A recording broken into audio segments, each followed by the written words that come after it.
The theme for this summit, Keeping It Real, Your Choice, Your Reality, is amplified in the stories of courageous young adults here with us today. I want to thank them for sharing their personal stories about the choices they have made in their lives.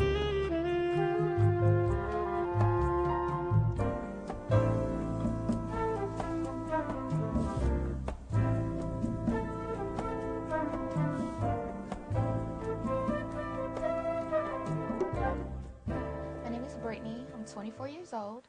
I am a graduate of Greene County High School and Savannah State University. I am currently working part-time as a bank teller for BB&T in Greene County and as a hostess at the Ritz-Carlton, and I am currently working on my Master's of Arts in Teaching English at Clayton State University. My name is Tamara. I'm 18 years old. I graduated from Greene County High School, and as of now, I'm a freshman attending Augusta State University. My major is nursing. My name is James Eric Burdett. I graduated in 1985 from Greene Taylor Ferry Comprehensive High School. I was a star athlete. I was a top 10 honor student. And I went to the University of Georgia from 1985 to 1988. But I had an opportunity to go to any one of 33 different universities in this country. My name is Keandra Green, and I'm 22 years old. I graduated from from Greene County High School in 2006, and I'm a recent honors graduate of Georgia State University in accounting. I currently work at Georgia Pacific in the tax department in the Atlanta office. My name is Marcus J. Brown. I graduated from Greene Taylor Ferry Comprehensive High School in 1986. I'm with DIA, or Defense Intelligence Agency. I have a very prominent position there. I'm doing quite well for myself. My family and I, we live in England. When I was younger, I always knew I wanted to be something, you know. I wanted to be successful. I always wanted to go to college. I really wanted to be a teacher when I was younger, but as I started going through school, I found my real true career that I wanted to be, and that's a nurse. My ambition was to join the U.S. Navy, become a pilot, and also attain a law degree. I spent most of my free time reading and writing, so I knew that whatever I did, I wanted it to be in that area. I wasn't sure. Towards the end of my college career, I decided to focus on teaching. When I was a teen, I always wanted to become an accountant. I saw myself just enjoying playing basketball and just having fun.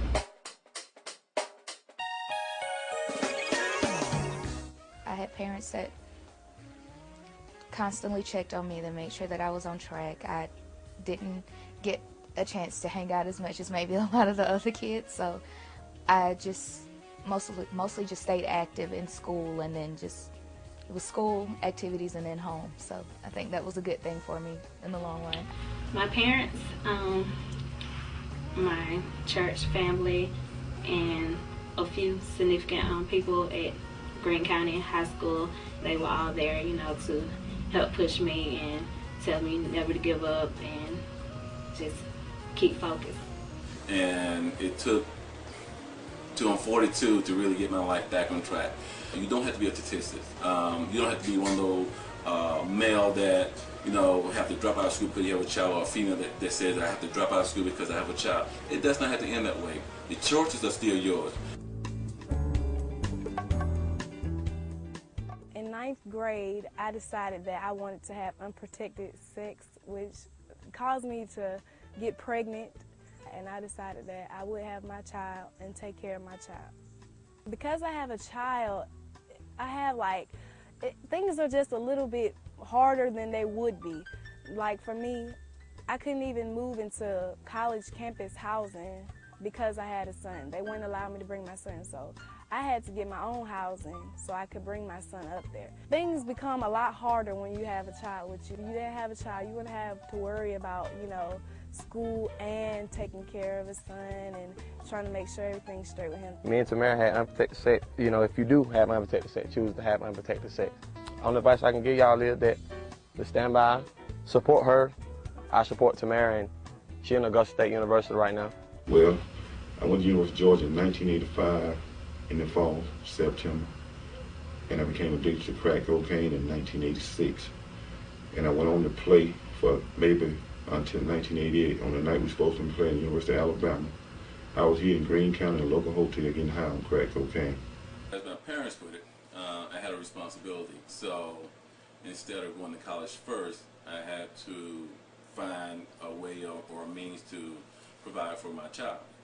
Therefore, I entered into the Navy and enlisted. With any decision that you make come consequences. I had to become more responsible because I had a child who did not ask to come here. So those were my decisions that I made, so I had to be responsible for those decisions. Therefore, providing for that child became first priority.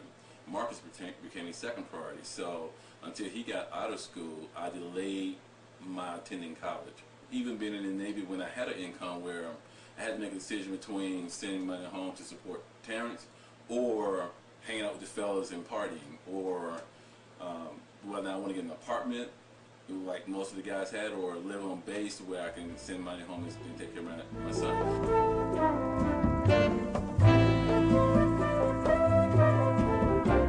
I guess there would be a lot of peer pressure and a lot of things that other people are doing and that you feel like you should take part in because you're just a teenager. But it's important to know that later on in life, the things that you do at this time will impact your future and the way your life will continue on for that part. There are consequences to your actions, and something small can turn into something big and hinder you a lot later on in life. So. Ask yourself what they're asking you to do. Is it right or is it wrong? If it's wrong, do not succumb to peer pressure. Early 1980s, crack came onto the scene, became an epidemic. And having seen anyone before addicted to crack cocaine, I had no idea about the damages and the devastating effects that it would have. And plus, a lot of other friends that I thought were my friends, they were experimenting with drugs. And before, I drank a beer or something, or I drank a little bit of liquor.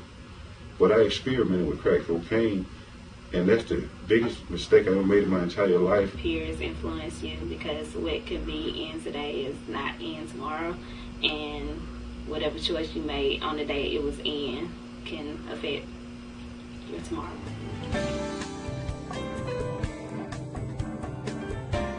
The advice I would give teens today is, before you think about having sex or whatever, you might think it's cool and everything, but I think that if that's your choice, if you really want to go out there and do that, please get on some kind of form of birth control and stay protected. And basically, if you can, just don't do it, period. Just stay abstinent, because when you have a child, it's a lot of things that comes with having a child. So I would really advise you not to do it.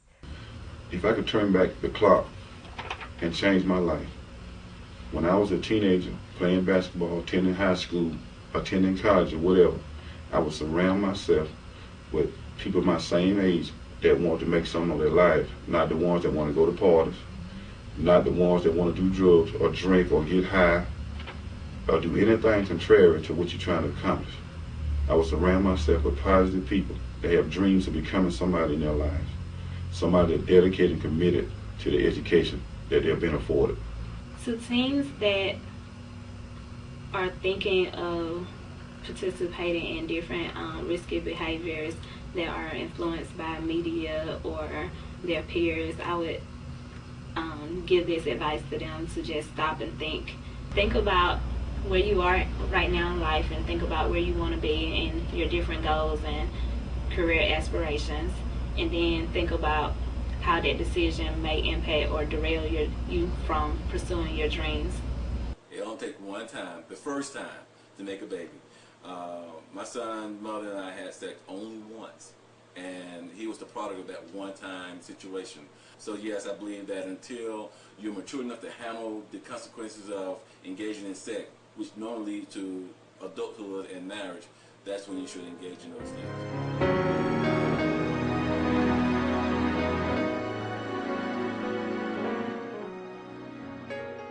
Peer suaders are high school students that have made the choice to remain abstinent from drugs, sex, and alcohol. We want them to take a stand for what they believe in and hopefully influence their peers to remain abstinent as well.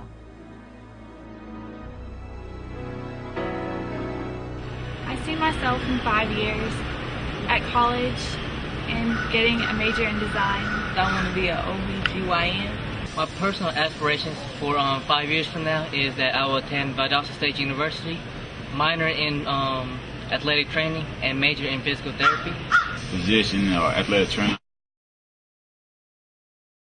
In order to achieve my goals, I need to make the right choices. First off, stay away from drugs, alcohol, anything that will influence me to damage myself, because it will damage you in the long run. It's not good for you. You should just stay away from it. The life choices that will help me get my goals are studying, going to college, staying away from negative people, and staying involved and keeping myself busy so that I can stay focused. If I were to get involved with the wrong people or drop out of school because I'm pregnant or do drugs, then it could affect my future. Dedicated, stay away from the bad and negative things like drugs, alcohol, and all this stuff. I would try to discourage other teens from making bad choices by setting a good example myself, by doing the right things and not making poor choices. Show them that if you go with the crowd and do the bad things, this is where you're going to end up, and it's probably going to be a bad choice. But if you break away and do good things, then you're going to end up on a good path, do good things in life as well as your career. I would make other teens make good choices by staying positive and letting them see me do good, and I can be their role model, and they would want to make the same choices that I am making. Be yourself, as in you don't need to change for anyone for yourself. You need to persuade them to do the right thing, keep it up, and it'll help them out in the long run.